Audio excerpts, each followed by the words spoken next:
온라인으로 함께하는 청년부 쉘터 모임 4월 첫 번째 주 시간, 오늘은 사무엘상 16장의 말씀을 가지고 함께 하나님의 은혜를 나누도록 하겠습니다. 이전과 똑같이 여러분 이 말씀을 눈과 우리 입술로 읽어가면서 음악에 맞춰서 같이 하나님의 말씀을 묵상하는 시간 갖도록 하겠습니다.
벌써 여러분 사무엘상 16장에 우리가 들어서게 됐습니다. 사무엘상 16장은 다윗이 등장하면서부터 본격적인 그 이막의 시작을 알리게 되는데요.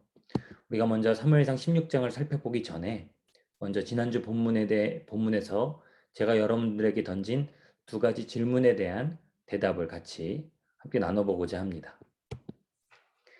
사울은 사무엘에게 아말렉을 진멸하라 라는 그런 분명한 말씀을 들었음에도 불구하고 진귀한 것들을 남겨두고 제사를 명목하에 진귀한 것들을 남겨두고 그 왕도 살려두고 있었던 그런 불순종을 범하게 되죠. 그때 사무엘에게 어마어마한 책망을 듣게 됩니다. 순종이 제사보다 낫고 하나님의 음성을 듣는 것이 순양의 기름보다 낫다라는 그 말씀을 통해서 사울의 불순종이 얼마나 심각한지를 사무엘은 분명하게 알게 되죠. 그 사울의 불순종의 결과는 여러분들이 생각하는 것보다 더 구체적이고 확실한 사건으로 이어지게 됩니다.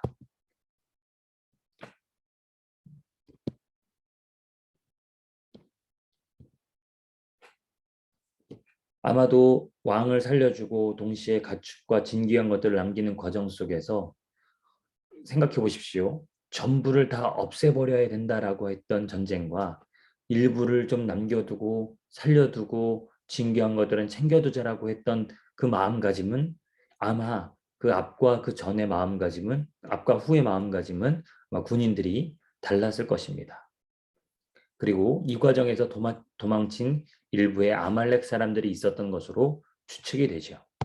게다가 다윗 시대에도 계속된 아말렉과의 전쟁이 있었던 것을 보면 아마 하나님이 원하시고 사무엘을 통해 명령한 사울의 헤렘 전쟁, 바로 거룩한 전쟁은 아마 하나님의 뜻대로 이루어지지 않은 것처럼 보입니다.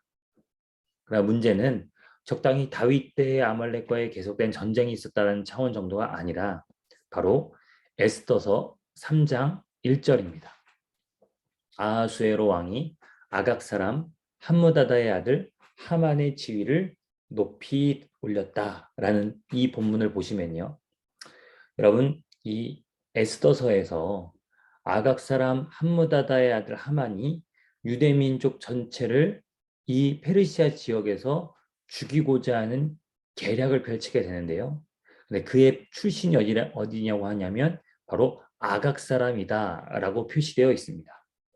그래서 성경학자들은 아마도 아말렉의 왕 아각의 후손 중에 일부가 살아남아 그가 페르시아 시대까지 살아남았고 그가 페르시아 왕의 측근이 되어서 유대 민족을 향해서 모든 유대 민족 사람들을 죽이려고 하는 계획들을 펼치게 되는 사울의 작은 불순종이 꼬리에 꼬리를 물고 시간에 시간을 건너서 지금 이런 역사적인 흐름으로 이어지게 됐다는 것을 우리는 확인할 수 있습니다.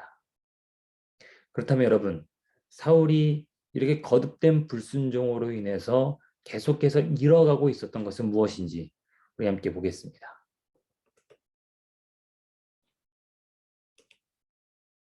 13장에서 사무엘이 오지 않자 블레셋을 앞에 두고 백성들과 함께 스스로 제사 드렸던 것이 바로 사울의 모습이죠. 그러고 나서 사무엘에게 사울의 왕조가 영원히 지속될 가능성을 잃어버리게 됩니다. 14장에선 블레셋과의 전쟁에서 억지를 부리죠. 저들을 다 죽이기까지 우리가 모두 금식하자라고 말이죠. 그래서 사울은 결국엔 나중에 이 블레셋 사람들한테 목숨을 잃게 되는데요.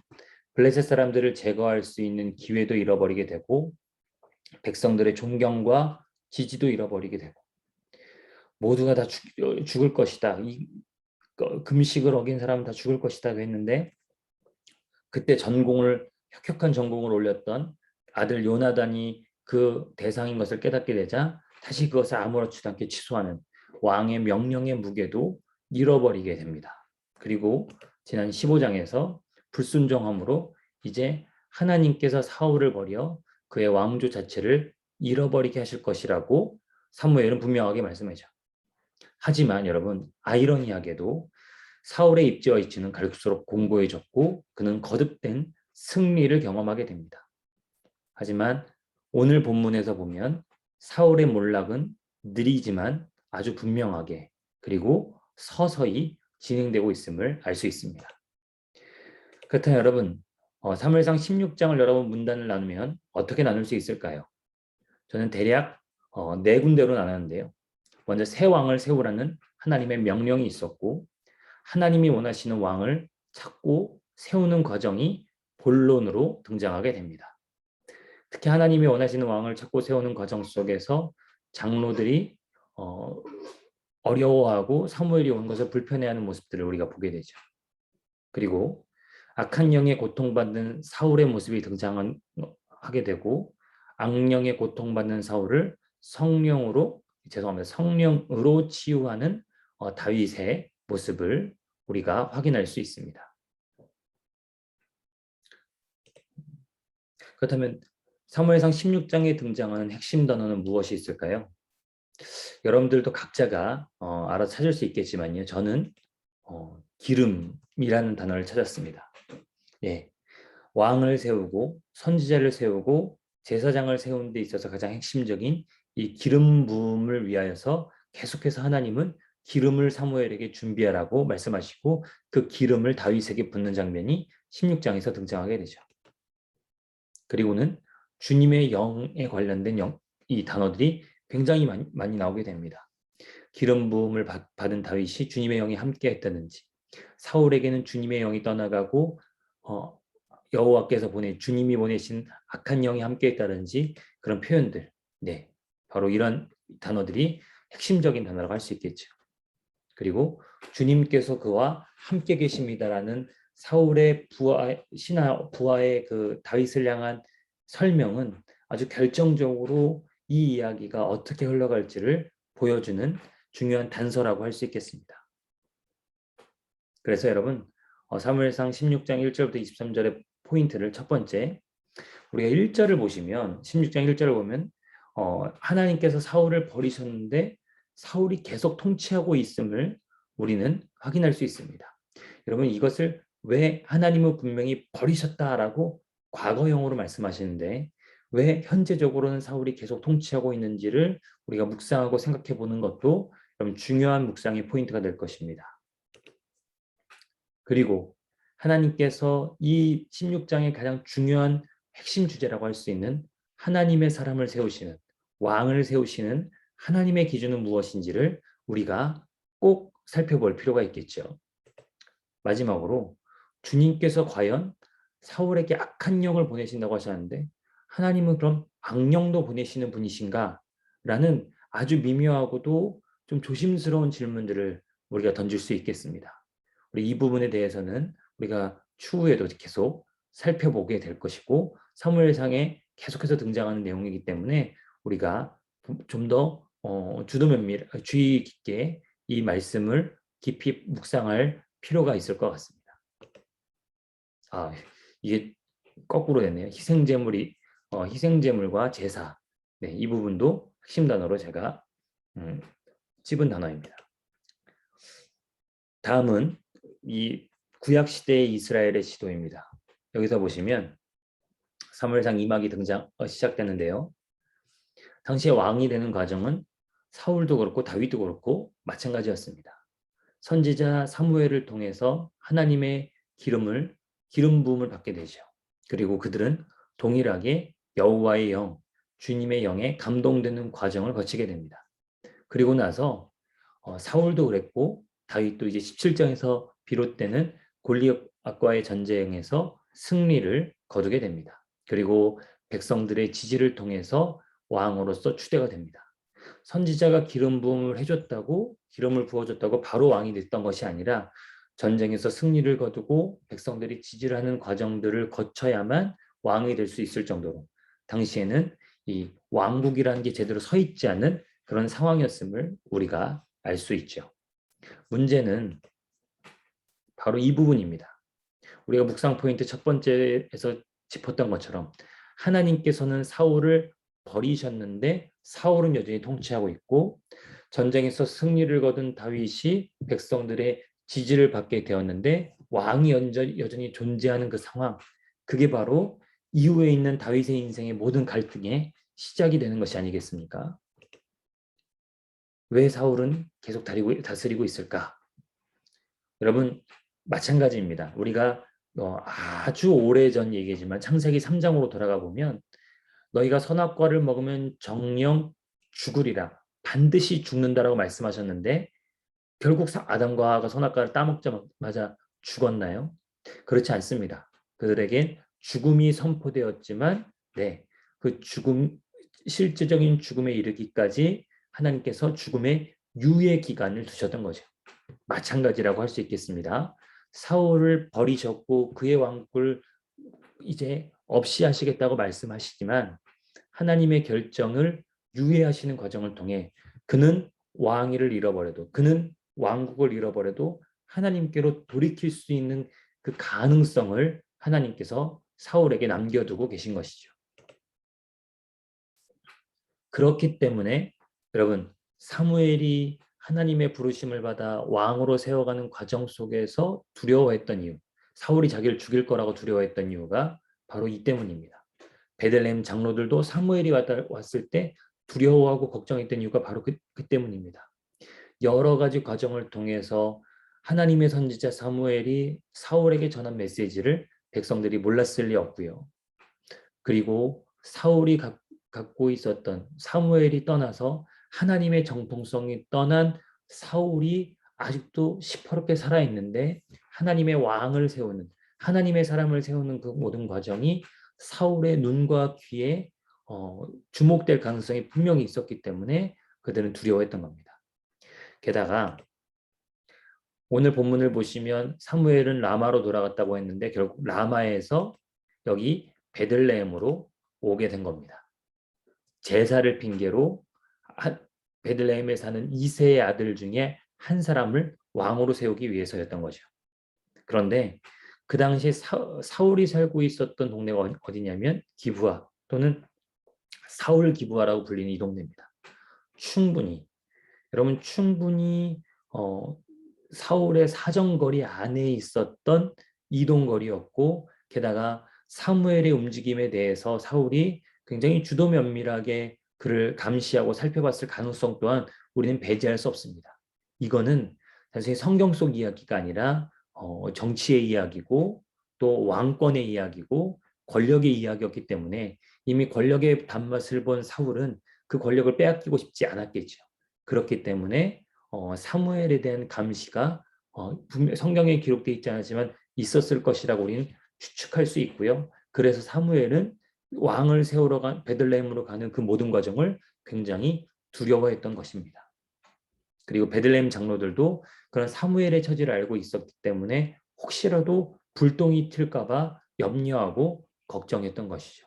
그런데 웬걸 이세의 아들 중에서 막둥이, 그것도 정말 별 볼 일도 없었고 집안에서 관심조차 받지 못했던 그 아들에게 기름을 부어서 왕이 될 것임을 알게 됐으니 베들레헴에 살고 있었던 모든 사람들, 그 장면을 봤던 모든 사람들은 그 장면을 두려워하고 걱정하고 긴장할 수밖에 없는 상황이 이제 그 이후로 벌어지게 된 겁니다.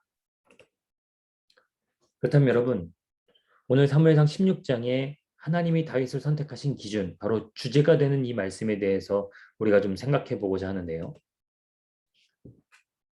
제사드리러 초대도 하지 않았던 8번째 아들이었습니다. 7은 보통 이스라엘에서 완전수를 의미하는데요. 8번째 아들이라고 하는 것은 완전수에 해당되는 아들들 뒤에 있는 아들이었기 때문에 그 어떤 부분을 봐서라도 중요하게 여겨지지 않았던 아들이었던 것 같습니다. 그러니까 모든 아들들을 다 불렀음에도 불구하고 다윗만큼은 양을 치러 보냈던 거죠. 게다가 7은 완전수 아닙니까? 7 아들 외에 다른 아, 7 아들 외에 다른 아들보다도 훨씬 중요가 떨어졌던 다윗이 사실은 그 키와 용모에 있어서도 사울보다도 그리고 큰형 엘리압보다도 훨씬 뒤떨어져 있음을 볼 수 있습니다. 그러나 하나님 아주 분명하게 말씀하시죠. 사람의 마음의 중심을 보신다고요.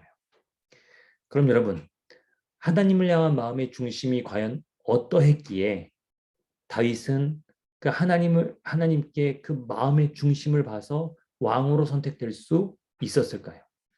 하나님을 향한 다윗의 마음을 볼 수 있는 마음의 중심을 볼 수 있는 단서는 바로 시편입니다.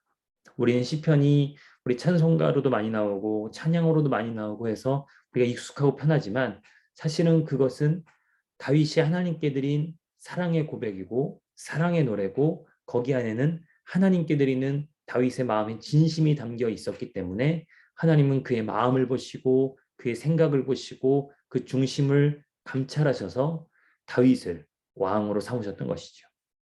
그리고 그 시편 안에 담겨져 있는 철저하게 담겨져 있는 주제는 뭐냐면 다윗은 하나님의 종이며 여호와의 인자하심이 나의 인생 그 모든 것보다도 더 크다라고 고백하는 그 다윗의 마음 자세가 준비되었기 때문에 하나님께서는 다윗을 불러 왕으로 세우셨던 겁니다.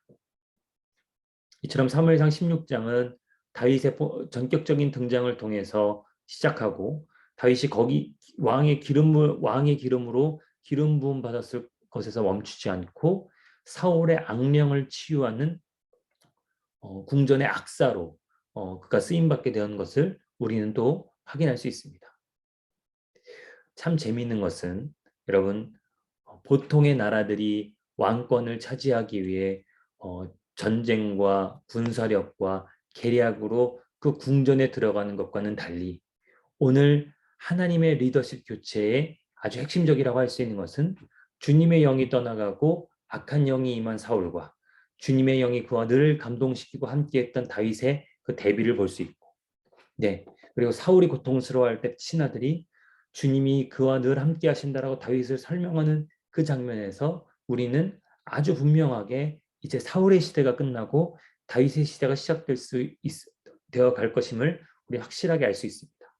뿐만 아니라 여러분 이 다윗이 궁궐로 쳐들어간 것도 아니고 잠입한 것도 아니라 오히려 사울이 다윗을 궁궐로 초대하는 장면들을 보면서 왕이 될 다윗이 과연 어떤 과정으로 하나님 앞에 왕으로 세워질지를 보여주는 단서라고 할 수 있겠고, 또 하나님 나라의 정권 교체, 리더십 교체의 모습이라고 할 수 있겠죠.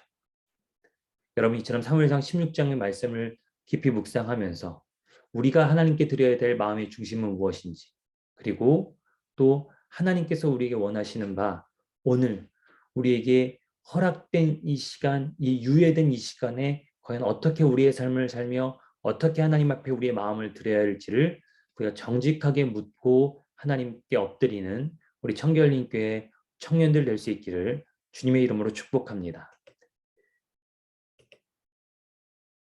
네, 이 시간 같이 말씀을 더 깊이 묵상하고 기도로 주님 앞에 나아가겠습니다.